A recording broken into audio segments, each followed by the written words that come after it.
Welcome to In the Studio, where we talk all things art with the artists who live it. Today I'm joined in conversation with my friend Harmonia Rosales, an incredible artist known for reimagining classical works through a powerful cultural lens. We talk about creative blocks, identity, and what it really means to live as artists.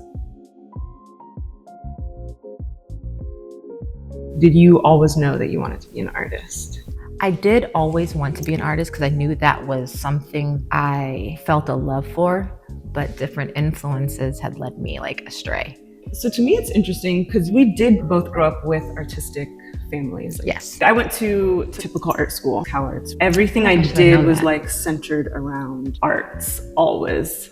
Art was always encouraged. It was always oh, this is beautiful, but also this can't be a career. It's almost 1 in 100 that this can actually work and this can be financially stable for you. How did you start to make that transition into I'm making money off of my art and this can be and now is a full-time position?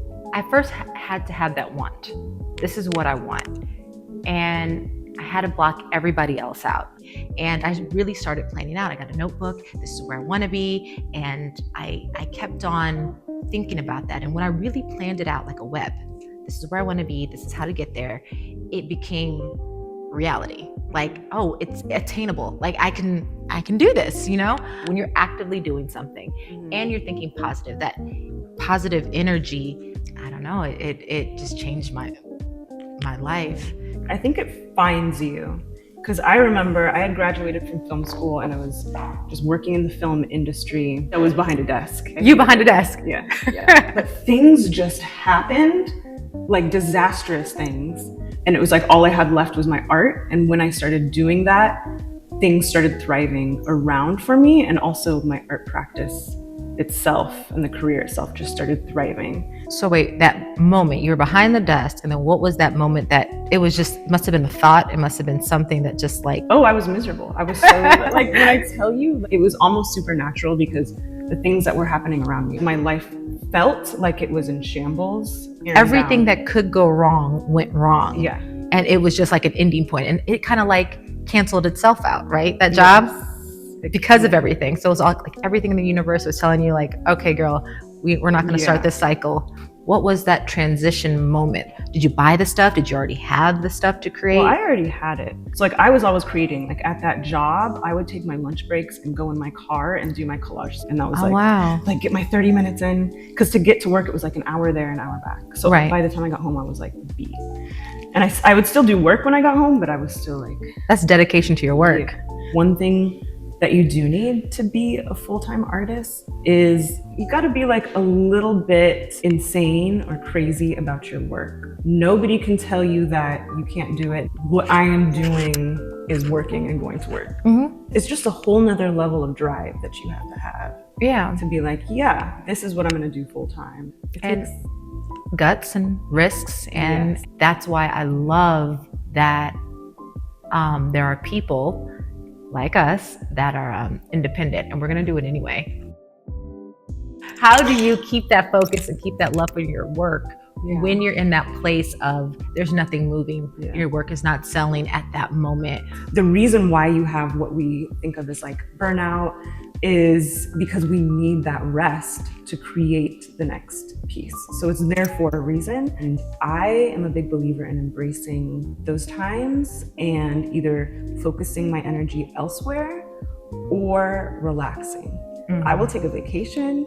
I will take the day off and go to the beach. I will go to the spa, whatever I have to do to feed just that time where I'm feeling exhausted and not creative. Yeah, it's almost your body is resetting to advance or to grow, right? To grow in your art. So you have to allow it to do that. And you're right, you go to the beach, I'll read and trust the process, which is very hard to trust the process because no matter how many times it does work out and that you go through these ups and downs, you still question it.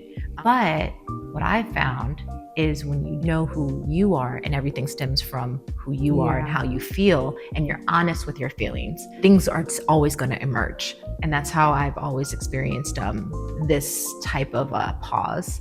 Being in this industry, and this is just what we're surrounded by, we identify so deeply with being artists. And I'm very spiritual, so I'm a big believer in, I am an artist, but that's not my identity as a soul. And so when you take those rests, you're able to kind of reset the self that is not an artist. Giving attention to that part of yourself and nurturing that part of yourself that isn't this go, go, go art machine is super important. It is. I have to continue to remind myself to take care of myself. Just being with yourself is always good. So it's almost like, you know Recharge. what? Yeah, being an artist is a really well-rounded thing because it's all connected. Your life, the way you feel, everything is all connected. It could be really healing. The driving root behind what I'm creating, I mean, one is my perspective. So I'm half Malian, half American, white.